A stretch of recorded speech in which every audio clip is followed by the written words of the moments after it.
Hello and welcome back to the DoneDeal YouTube channel, and today we're reviewing one of the most anticipated cars on the market for 2020. It is the Mk8 Volkswagen Golf. Now at a first glance it hasn't changed massively. The bonnet is a bit steeper. At the rear you'll see the badge for the Golf has moved to the centre, but all in all it's not that much different. However, in the interior is where we see mass advancements. Now prices start in Ireland on the road with delivery at about 28,500 euros. The style pack is around 31,500 euros, and then there is the R line, which is a little bit more again. We will talk more about pricing in a minute, but we want to know from you, do you prefer the Mk7 Golf or do you like the Mk8? And of course, hit the banner up there if you want to see Golfs for sale in Ireland right now. In the cockpit is where all of the evolution has come for the Mk8 Golf. So at a first glance you can see it's very modern. You've got these two big screens. The later Mk7 ones had a digital dash here, but now we also have a massive touchscreen, and it's also elevated quite a lot. So it's a stop-start system. In fact, this whole console down here is really interesting. You just pull this lever to put it into drive, and you push it forward to put it into reverse. You've got your park button. Gone are the days of the big lever.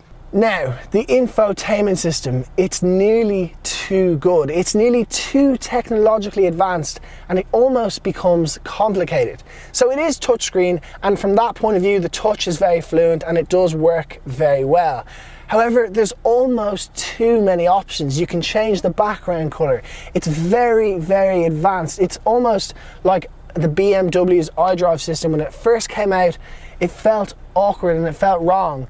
However, I do think going outside your comfort zone and almost taking that leap far forward, we will become used to it. And in the future, I'd say this will set the new bar, the new level for the car. Because if you think about it, the Volkswagen Golf was a little bit behind the Ford Focus when it was the Mk7 versus the new Focus last year. But now, with this new Golf Mk8, in here, we're certainly in our own new league.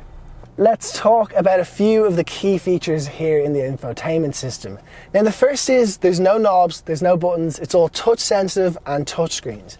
And let's talk about compatibility. Now Apple CarPlay is now officially wireless. So you just put your phone in the wireless charging bay and it is automatically connected when you turn on the car. All your apps are there, you can play your music, you can use Google Maps. It is 10 out of 10. Now, other things that I really like, it being a Volkswagen, has brilliant storage, it's got cup holders, it's got big door bins, and it's got my favorite Volkswagen Group thing, the adjustable armrest. It's fantastic. And other things in terms of comfort, obviously the steering wheel is super adjustable, as are the seats, and it's a lovely place to sit in here. Now there is some criticism of having no knobs, and it can be difficult to play around with this at the beginning, but once you get used to it, it is absolutely fantastic. For rear passengers, well, would you believe it? It's the exact same as the Mk7 back here. So space is more than sufficient. They have added an extra pouch here, which is quite nice. Of course, you have your original pouch there. There is climate control here, so you can heat it up or cool it down. It is, of course, shared between both sides, unlike the front, which has dual climate control. Other than that, it has storage in the door bins. It has an armrest and two cup holders there, and there you go. It's literally as good as you could get. One other good thing to notice is the ISOFIX points being a Volkswagen Golf are of course extremely accessible. Now, from the rear, obviously, you can see there's a striking line here. The Golf sign is there, as I mentioned before, and it does split opinions. But one thing that can't split the opinions is the boot. Now, would you believe they've actually trebled the size of the boot from the Mk7? And that is completely a joke. It's actually identical. It's 380 litres, which is 5 litres more than the Ford Focus. And being a Volkswagen, they've absolutely nailed it. There is a false floor with extra space, a space saver spare wheel. If you want to fold the seats down, you just do it that easily. Being a Volkswagen, it just works. Now, let's go for a drive.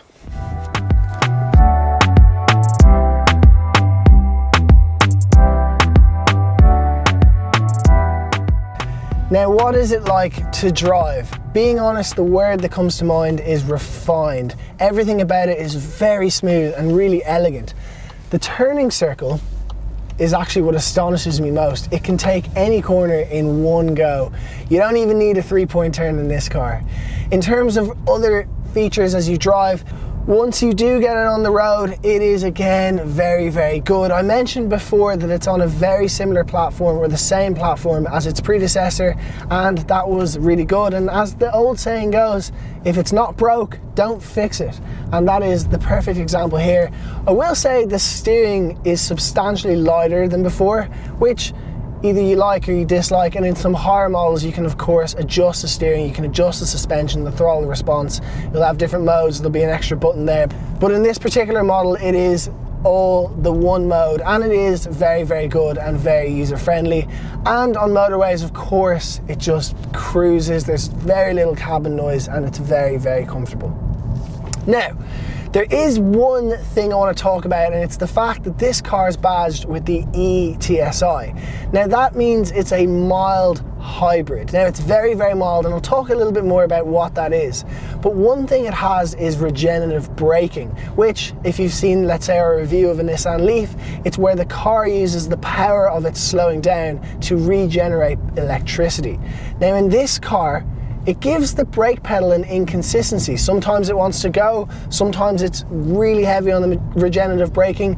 It's a little bit inconsistent, which can take a bit of getting used to, but once you do, it's all smooth sailing from then on out.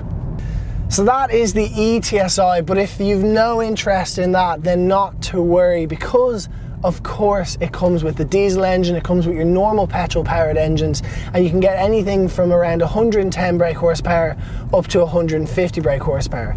Now the e-Golf will not be coming, and that's because the ID3 is due to join us in Ireland later this year, and that is going to be a huge, huge car to hit the market. So stay tuned for that one.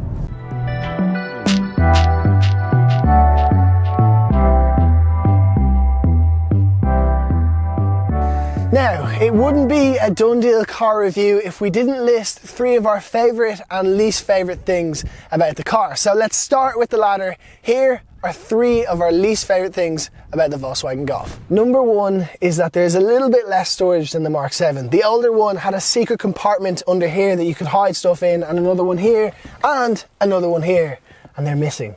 And I used to keep my wallet in those. Number 2 is these touch sensitive buttons. Now, I don't actually have a problem with them. However, the off switch here, I've found that sometimes I lean one finger on there to maybe turn on Apple CarPlay, and I end up turning the screen off by basically going like that. And number 3 is my biggest pet peeve in Volkswagens ever. It actually does my head in, and it is that the pillar here is further back than the outside of the door. And now they have got little grooves. However, on a cold, rainy morning, when you get in your car, you crack open the windows to demist it. And then where I live, I go basically straight down a hill, slightly with a right-hand bend, and the water goes straight into the car and it wets your arm, and it's an absolute nightmare, and I don't know how no one in Volkswagen has ever had an issue with this.